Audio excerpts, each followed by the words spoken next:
Армысыз, рухани жаңғыру бағдарламасының өңірлік жобалық кеңселерінен ақпараттар легін ұсынамыз.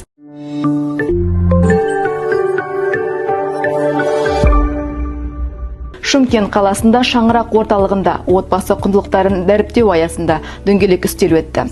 Іс-шарада рухани байлықтарымыздың бірі отбасы құндылықтары жайлы айтылды.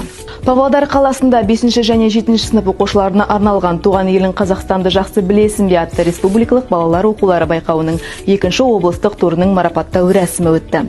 Байқаудың басты мақсаты балалардың кітап оқуға деген құштарлығын қалыптастыру, мәдени дәстүрлермен тәрбиелеу.